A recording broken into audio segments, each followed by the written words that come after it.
voice of Son House, a legendary blues singer from the Mississippi Delta, the region of Clarksdale. Son House, who disappeared from the scene for some 20 years. Back in 1943, people thought Son House was dead, and he's back. He's not dead. This is not too long after Easter Sunday, and you've been the resurrection of Son House. Son House, the song you sang, he's recording now for Columbia. He's one who's been known to blues collectors for many years, and during the interim worked as a Pullman porter. Before that was a levee camp worker, was a preacher in the Delta of Mississippi. The song you just sang, son, Son House, the song, A Death Letter. Death Letter. My Black Mama. Black Mama, right. This song, this blues, because there was a custom to send those letters with the black borders. Yeah, that's right, exactly. That's right, sure was. You don't see them around anymore nowadays, but long back and then, that's where the people would get in touch with their friends or relatives. When one died, they want to write him a letter, and they get the envelope with the little black stripe around it. Quick as he goes to the mailbox and see that, he knows somebody that's dead. Yeah, so he just shakes his That head. he was in, yeah. You know, there's a line in there, a lyric in the blues you just sang, you know. The blues nothing but a shake and chill. Is Yeah. it, if you never had it, I hope you Hope never you will. never will. Yeah. What is the blues to you? The blues. Well, now the blues, what I would say, the blues, it's something that you're in love with, something you really love and care for, and you've been misused maybe. Something happened, the people didn't treat you, whosoever it was, like they should treat you, like you treat them.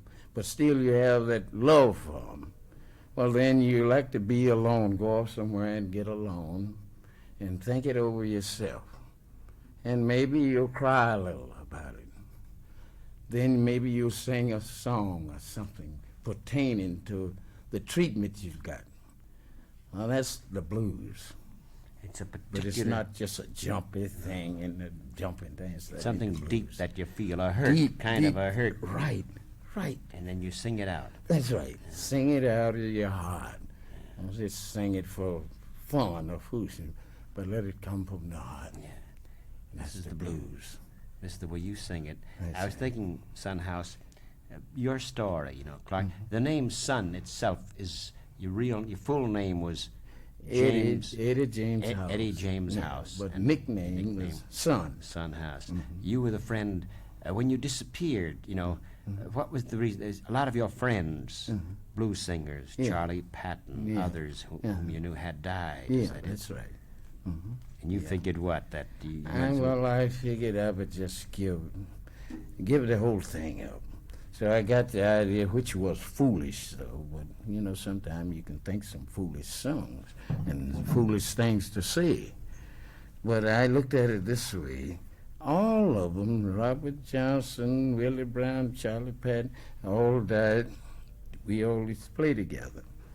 And they all died, and I got the idea, time I feel any kind of little pain or something, I get the idea, I said, well, we was together, maybe it's my time now. I thought I had to go because they was gone.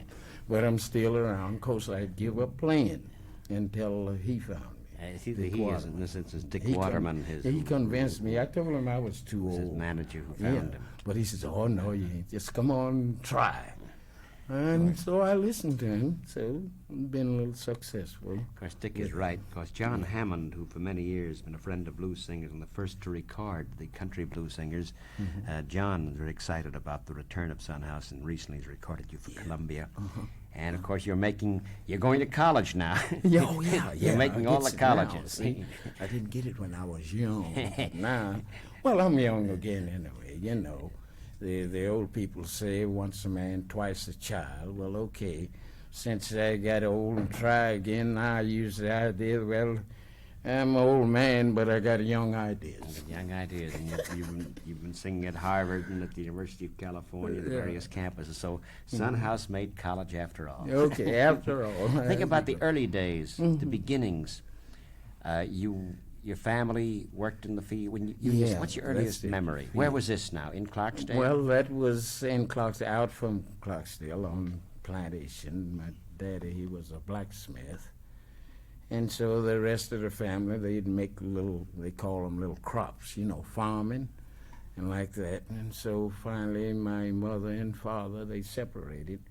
And then my mother takes me with her and we goes to Louisiana, Lake Providence, and from there down to New Orleans, like that. And so I'd have to keep up with her because she never would leave me behind no place. How did you take to music, to the guitar? Did your mother, father, Well, my father and sing? his brothers, they were musicians, but they didn't, it wasn't guitars. See. They had a little band of their own, and he used to take me around with him too and set me on his knee. He's blowing on the big bass horns, you know. Bass horn. Yeah, and he'd make room enough for the bass horn over there, and this knee over here, he'd set me on it, you know. Well, you remember sitting on your father's knee. I remember that just as well. It was just a while ago. Bass horn on one side, you on And the other. I'm on one the knee. other side. And when he'd take a drink, it was pure whiskey in those days, a little IW hop and all that stuff. He'd go to Helena, Arkansas, and buy it, you know, buy the trunk full. And so he wanted me to say, yeah, man, I'm going to get to talking to the people for excitement. Come on, this is my little boy. Come on, take a little taste. I didn't like this stuff. It didn't taste good. It had to been milk or pop or something. I would like it in those days. And later on, your taste changed. That's It it matured, it changed. grew, I developed. then went to preaching when it changed. I want to ask you about the preaching, though. I want to come back to the days your father played marching band music. Yeah, did he? yeah. All just them brothers. Well, did you hear blues? Do you remember your first memories of hearing the blues? Yeah, I does. Well, now what they was playing, they wasn't blues at that time. They used to play an old song called Tatter-Rag, you know, so that people could dance by it, Tatter-Rag, or something like that. But the real blues, no, they didn't play that. I never did hear them play that until they began to break up. And so my daddy, he started trying to play a guitar a little. He didn't succeed too much before he joined the church and became a deacon to our Allen Chapel Church.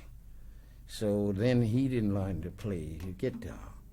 And me, myself, I hated to see anybody with a guitar because I was so churchy. I didn't believe in no blues and nothing like that. You were very religious. I was. And the guitar was considered a sinful instrument. Sure, yeah, that's the thing I didn't like it. And I fooled around, years passed, in and out. I wind up playing the thing, what I used to hate. And the first guy that got my attention to playing the guitar, his name was Reuben Lacey, and the other one was named James McCoy. Where was this? This was down in Mississippi, out from This was- Clarksdale. Now, this was around Clarksdale. Around When Clarksdale. the early work you did, the jobs, you know, I know that the songs, the blues, are connected with your life. Yeah, that's right. When did you work was the levee camp one of your earliest jobs, working levee Well, camps? I wouldn't. You mean now? I was brought up on a farm Yeah. thing like that, do farm work and cut cane in Louisiana, and that's the biggest production they had down there. Rice and stuff like that, and raise cattle. Well, now in Mississippi, it's mostly just, you know, like raising cotton and What corn. were the and farmers or the stuff. sharecroppers singing? What were they singing? Remember the Well, kind of- some of those people, sometime, it's just like I was trying to explain to you a while ago. Some of them, they get downhearted and been misused, been mistreated. I've known them to plow the old mule along. That's before tractors came in. Plow the old mule along, and he get to thinking about his trouble. And he had a long meter to his song. Sometime he'd say something to the old mule, you know, thing like that. It's called itself singing. Yeah, get over there, mule. Oh, I'm going away. Gee, I won't be back no more. Yeah, that kind of stuff, see. But no music. They're called like, there also were field hollers, you Just heard. field too, weren't you? hollers, right, First right. talking to the mule, Mhm. and is a field holler, do you remember a field holler? Well, I used to, but I Yeah. never out. When somebody would call out to someone else. Yeah, then I could remember Yeah. something like that, yeah. But this talking to the mule to make the work go less hard. Yeah. So only time I sing any out like that without music, I used to work for the L&N Railroad Company. And it's a custom late in the evening before 4 o'clock, then we'd have to line track. Take about, it'd be 6 men on this side of the rail and 6 on the other, and they had little bars. And one guy in the middle, he'd start singing, you know, for them all to make the move at the same time to move this rail, see? And he'd start just singing little funny songs, you know. Oh, you can look at the cabin. They started clicking the bars, you know, click. I'm trying to keep up with the mark time. You can look at the captain, the way he stand, it look more like a farmer do a railroad man. Hey, hey, hey, rump. Hey, hey, hey, rump. See what I mean? In time with the work itself, Yeah. he would lead, and the other fellows would do this. They do, that's right. Part of the railroad gang work. That's the railroad You know, gang, that's right. But every song or every holler, everything that was sung was always in connection with work or with life, one way or another. Well, it was, work. The biggest of it was work. Because it didn't break too many of them's heart between separating, you know, man and woman. They didn't care too much about that. Because you can marry this woman here today, and if you work for some of them guys, you can quit her tomorrow and move out of that house over in this house and then marry again. And she can't say nothing because you're a good worker.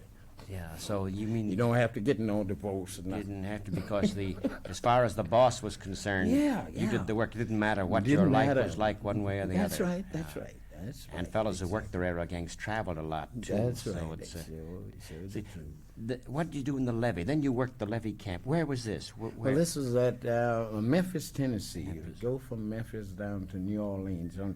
It's the old steamboats, you know, with the big old propeller behind it, you know. And those are the kind they had, like the old Harry Lee, and then they had the big Kate Adams. Well, big Kate Adams mostly for passengers. But the other boats, they would haul barrels of molasses and bales of cotton, you know, they baled the cotton up in big bales, and then they'd ship it, and those boats were taken from one port to the You'd be other. lifting some heavy loads Oh, then. wasn't no convenience then, No. but here. On your shoulders. They had to be yeah, a good arms man and to do shoulders. that, didn't it? In They were Nietzsche? very heavy, those bales. Oh, yeah, sure. Barrels. That's right. And you just saw the moon. There again work. The levee camp moon, I know, is one yeah, that that's is it. one of your favorites. How'd that come in, the levee camp moon? Well, that come in my mind from taking up with a little girl that I thought was most beautiful person in the world to me by being a female. And I just fell all to pieces for her, you know. Well, I was making $1.25 per day, 16 hours, working 16 hours a day. 16 hours a day. 16, that was considered $1.25 you get. About 6 days a week? Yeah. Oh, yeah, 6 days fully. And I get back, I get my little pay. Well, I was so crazy about her, I just let her have her way with the money. And I come to find out that she wasn't really in love with me, but time was kind of scarce then, and that was considered big money. And I come to find out she's just lacking my money, not me. And that's why I made that song. How's it about go? Levee Camp. How's it go? Well, let's see. Camp moon. Sun house and that true levee camp moon. It seems the guitar, too, was moaning along with the singer. There you go. Uh-huh. Yes. Thinking about the guitar you were playing, as you remember that girl and the work. Oh, yeah. The guitar used in place of the old bottleneck. Yeah. You use, what is that? It's a That's piece a of metal, it's copper. Copper pipe. Copper pipe. Mm-hmm. And the guitar itself is a steel. It's an old-fashioned guitar, Yeah, steel guitar. it's a national, all steel, national. You use that guitar as a weapon, too. Oh, yeah. Oh, sure. If you ain't got a case for it and you hit the streets and look like it's going to rain, let it rain. It ain't going to do nothing to it. Yeah. But if it's wood, it'll swell up Yeah, and it's good bust too. But this won't. Yeah. You give protection for everything else. That's right. I think the levee work you did, the heavy work on these moans, these songs to make the day go Yeah. quicker. That's right. Yeah, it goes quicker like that. You forget about what the work you're doing. Your mind on something else, something you want to do. And you can do a job any time that you go to work and try to do a job that's against your will. If it ain't nothing but breaking hen eggs on the havers, it's a hard job. Breaking hen eggs on Yeah, you on know, what? that's easy. Just get up one and just peck it a little Yeah. bit. You know, that's easy. That's Most easy. a baby can do that. Yeah. But now, if you don't have a willing mind to do that, that'll be a hard job. And carrying hundreds of pounds of bales of cotton and things like that. Oh, it went easy, you know. $1.25, big money in those Yeah. days. It was a big shot. When did you become a preacher? Well, I became a preacher in 1921. And I started off as a licensed preacher. You pay $1.50 to get your license. Well, that don't give you the privilege of pastoring a church, but it's just like learning, just like a learner's permit, you know. And An apprentice preacher. Yeah. An apprentice, a learner preacher. Yeah. And so I soon got over that the next year. Then I was elected to Newsom Chapel Church as a pastor because the old pastor died. See? This was And where I was now? post This was where? What, This is, in what town was this was at, wait, it's just this side of, wait, I tell you in a minute. Mississippi? Roosevelt. No, this is in Louisiana. Louisiana. Roosevelt, Louisiana. That's where I started the preaching at. It's a Baptist church. The Baptist is right. So later on, few years, good many years after then, well, I was just here, you know, sometime after I learned, I got it in my mind I want to play guitar. I'd been hating guitars. Now I wants to play one because the first guy I see, he had one of these medicine bottles on his hand to sing with it, you know, and it was sounding so good, and I stopped and peeked over the crowd, looked at it. I said, Jesus, that sounds good. I've been mad with him all the time, you know, except then. Then another guy, Willie Wilson and James McCoy, they all played good for Saturday night balls. And I just got the idea, I said, I believe I'd try to learn to play guitar too myself. And so I bought one from a fellow named Frank Hopkins for $1.50. I think it was. He wanted his all torn up. It wasn't no good, but I didn't know any better no way because I didn't know about no guitars. You had yourself a problem, though. You were a preacher. Yeah. You were following the word of the Lord, and Yeah. the guitar is sinful, but at the same time, something inside you said you liked that guitar. Then that's where I started slipping that, see. Tell me, when you preached a sermon, what sort of sermon did you preach? Well, I tell you the truth.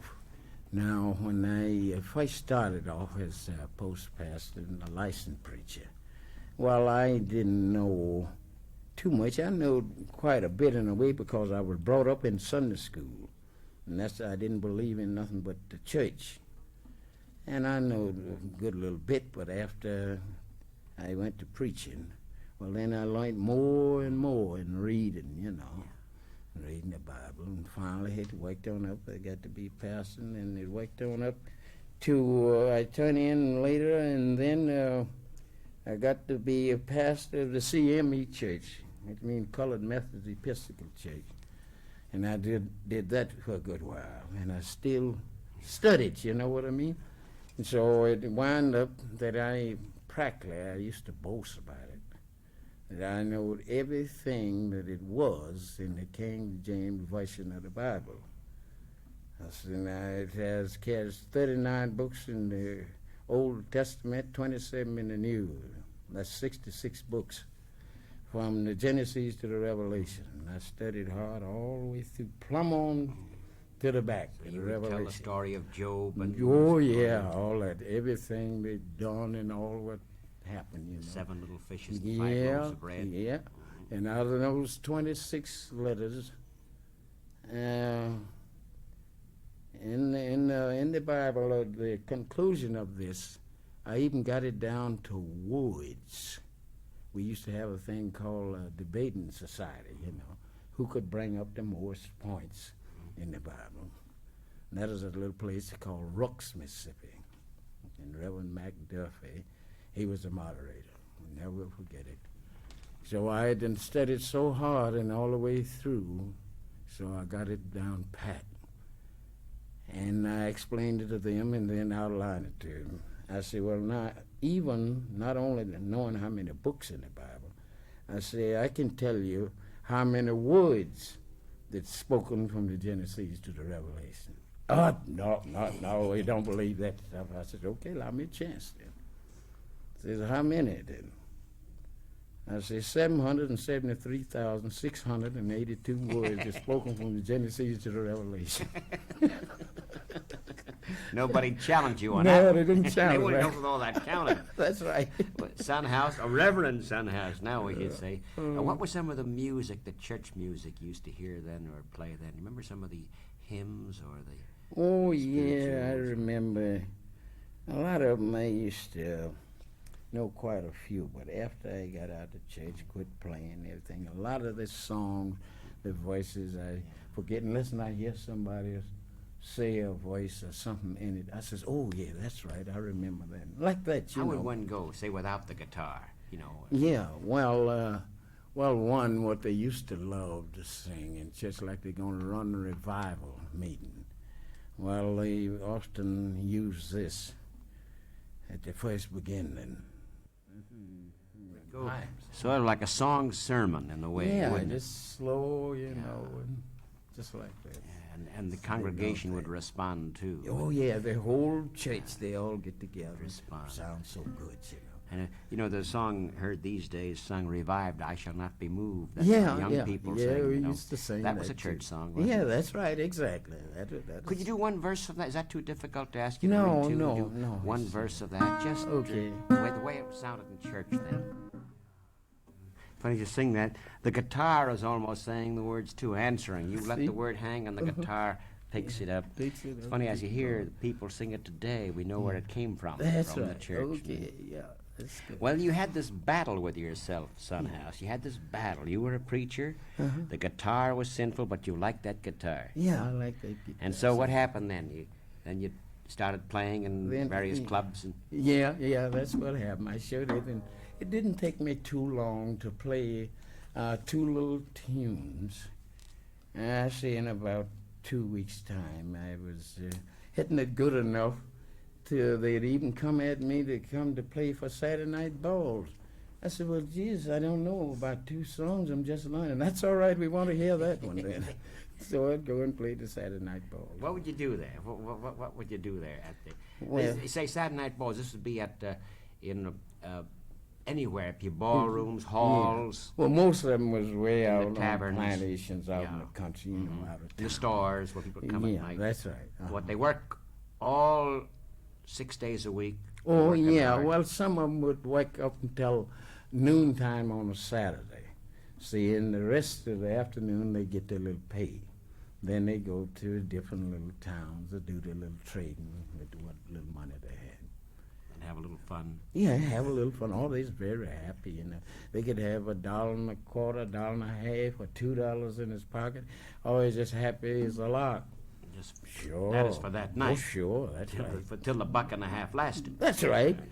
What was it? What would you play there? I'm thinking when they used to sing and dance in the places, you know, the stores, the taverns. What kind of music would you play there? Well, it would Stomp. most of it would be blues, and then we used to have a lot of guys who go around used to do a dance called a buck dance by himself, and then we'd get in that tune and with him, you know, for that particular stroke, well, like he buck, something like that. That's buck dance they call.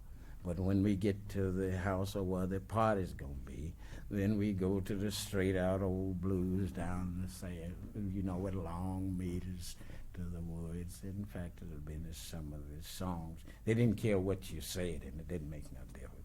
It's all full of moonshine, and all of them wasn't full of moonshine, just dipping snuff, and sometimes it'd get that snuff and moonshine mixed together, and then it would be a mess. Everything just to forget those 6 days. Sure. You spoke of the buck dance. You yourself, as you were playing, you'd almost dance yourself, wouldn't you? Yeah, I used to do the old buck my own self, you know. Sometimes I'd set the guitar down a while and let Willie Brown play the buck. by himself. See, me and Willie Willie, Brown we used to played together. accompany you. Yeah. I said, well, I'm going to set mine down, and now you play the buck. Could you remember a buck dance, how it went?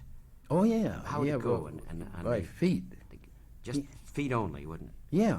Uh-huh. Would you use the guitar, too, on that? No, Just feet only, the yes, dance. that's all. But then you play Shake It and Break It, though. Wouldn't you play Shake It and Break It? Well, yeah, they used to play that quite a bit. Yeah, that's some Charlie Patton's doing. Charlie And Patton he's the was an old first friend one of yours. who that I died had to play that, you know. back in the So then 30s. a lot of us, we went to playing it too. After we went to playing together, then we'd play the thing too. Do you remember how it went?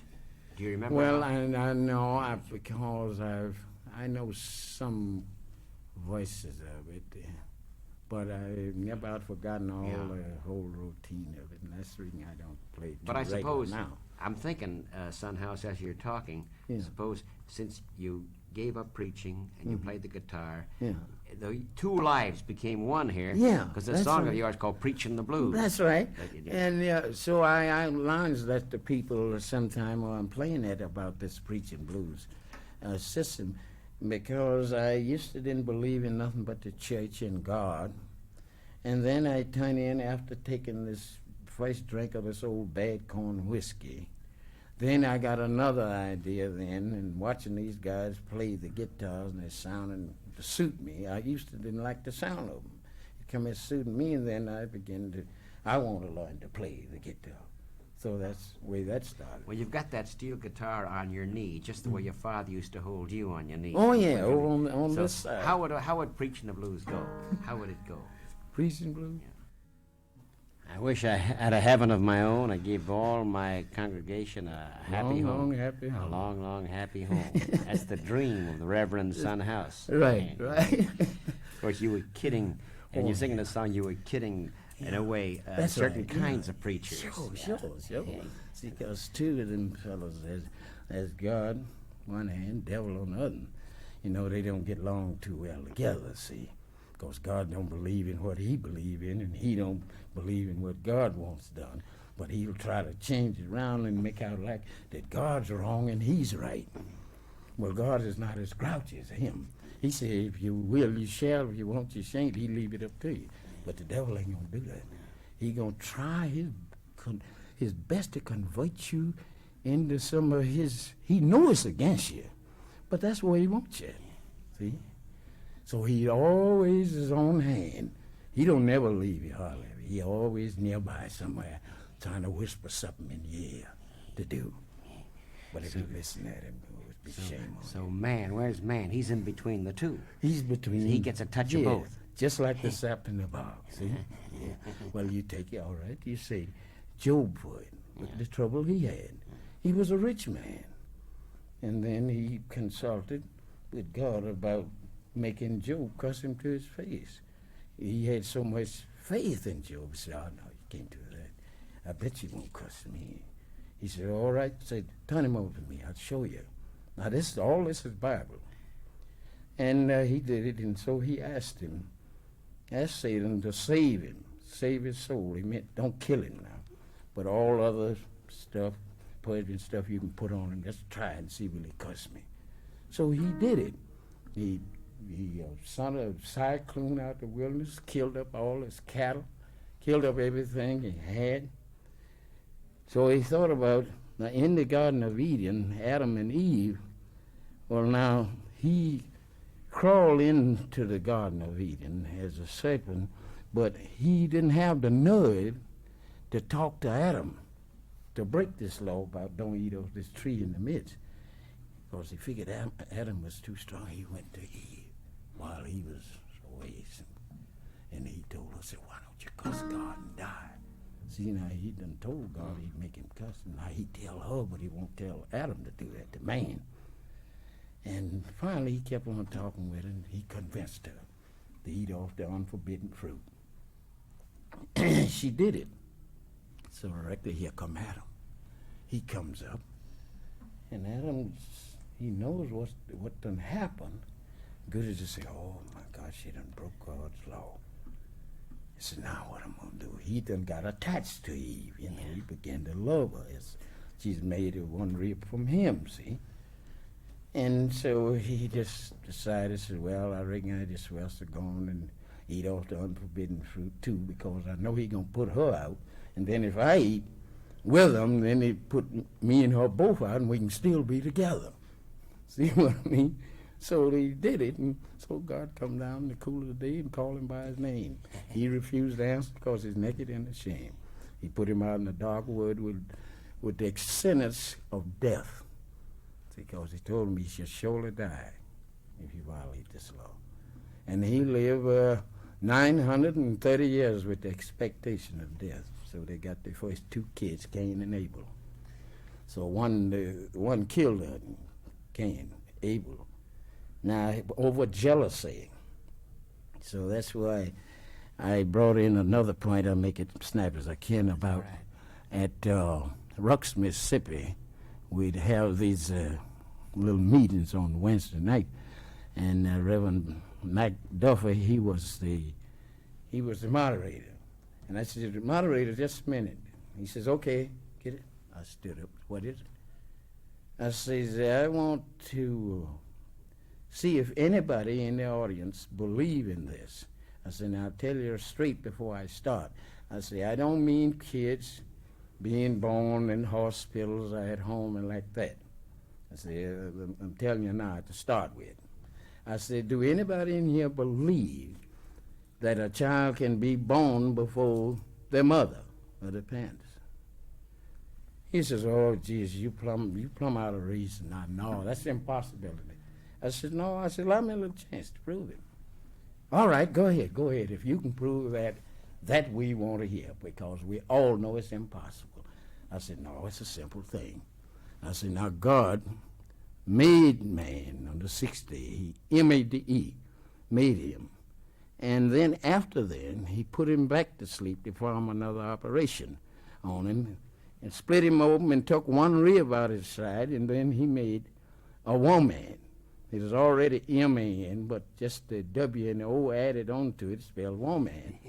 I said, and he did that. I said, all right now. And then he woke him up and said, what you gonna call that? And he looked at her and said, she's bone of my bone, flesh of my flesh. She should be called a woman. Well, God let him do the naming of these things. So then after the violation, he was driven out, and she'd got her sentence, and Adam got his sentence, just till the soil for a little. Okay, then she comes up with two kids named Cain and Abel. Well, she birthed them.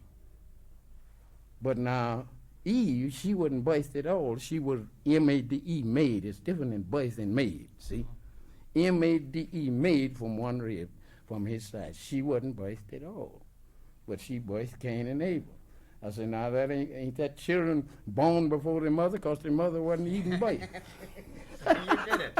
Yeah. You caught him. Oh, yeah. This is how to crack an egg. You know, how to make an egg stand on its end. You just did it. You cracked that egg. That's right. Well, see, you know, Reverend, I'm going to call you Reverend Sennett, because you must have preached a very good sermon, because you make those stories all come to life. Yes, you make them now. Yes, sir. Yes, you know, since you mentioned Adam and Eve, it occurred to me that you're Adam, and there was an Eve somewhere in your life. Right. Five Eves, you know. That's right. And you mentioned someone called Louise way back. I asked you before we went on what your favorite blues was, and you spoke there was a certain Eve that you knew, and her name was Louise. Yeah. Louise.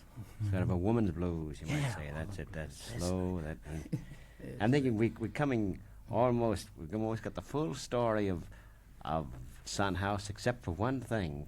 That time that you disappeared back in 1943 and came back, you were discovered by Dick Waterman here, your friend, your manager. Right. Come back to 1963, 64, and you worked the trains then. We didn't know this, but you worked. Well, I had quit the railroad a little bit before then, before he.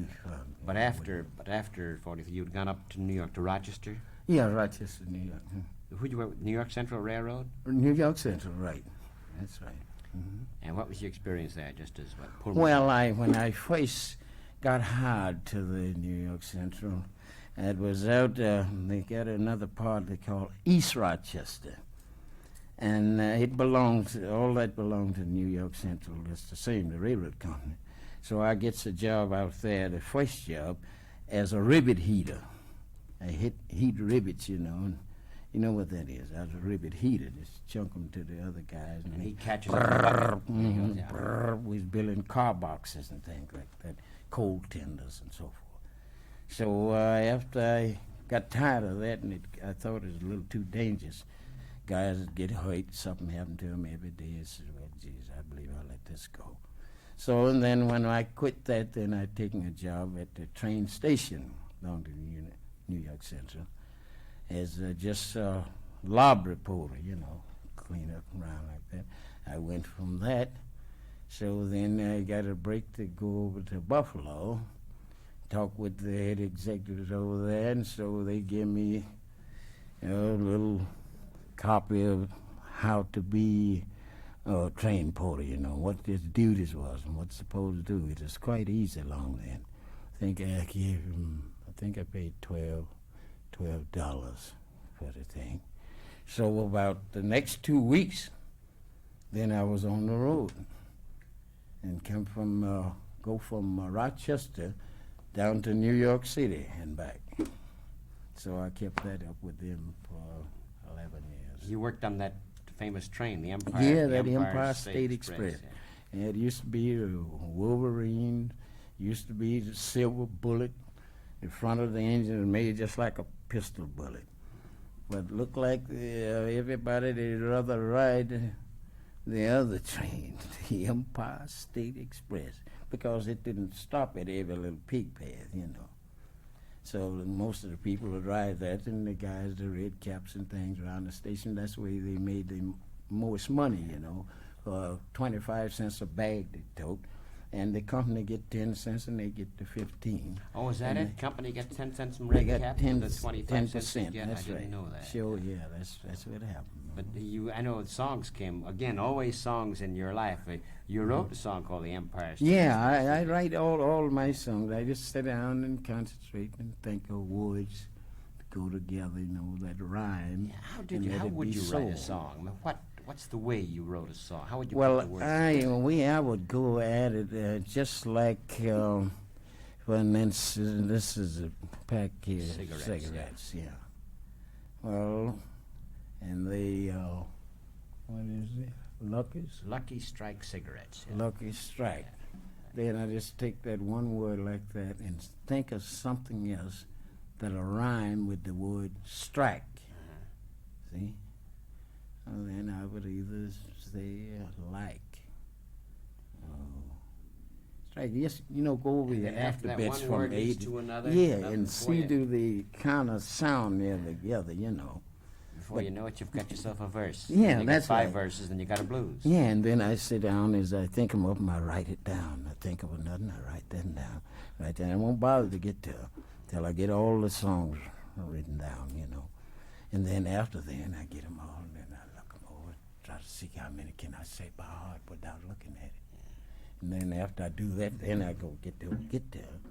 And then get a certain motion. When I ought to play it in a foxtrot or a slow piece or fast piece, then I get the music and put to it I think will fit. Then it. Out of it came the Empire State Express. Yeah, How's yeah. that go? Say as sort of a farewell, full song. Empire State. How's it go? The Empire State Express that you wrote. Could you do that? Let's see. The Empire State. Everything happened there. The engineer and kind of wanting to ride the blinds. That's your story, just as you wrote it. Yeah. Well, Son House, I think it's quite marvelous that you've been rediscovered again. That you're very Yes. much with us, and Okay. that you're Thank recording you. for Columbia, That's right. and you'll be singing at the New York Folk Festival in That's June, right. Carnegie Hall, the Oh, yeah. Newport Festival outside That's right. Providence, July, Philly Festival. That's right. Heading now, Dick, we're heading to California. Dick Waterman is here with him for the University of California Festival. Right. We'll be in Berkeley on the weekend of April 30th, May 1st, May 2nd. Then it goes down for a week at the Ash Grove in Los Angeles. And then May 14 through 16 at the UCLA Folk Festival. Son House, very much alive. I haven't asked you, even as we're about to say goodbye now, perhaps you can even play Perline as we're saying goodbye. But before that, you light your cigarette, take a puff, and I didn't ask about your memories of you knew Ma Rainey and Bessie Smith too when Yeah. you worked Memphis. Mhm. The levees there too. We could say goodbye now Yeah, as you're well, strumming Pearline. It's nice to meeting you. Delighted to But meet you. you'd rather have that and have the church song? Which one? Well, it's a church song. Let's do a church song and then Pearline. Which is the Oh. church song that comes to your mind? Well, don't mind people grinning in your face then.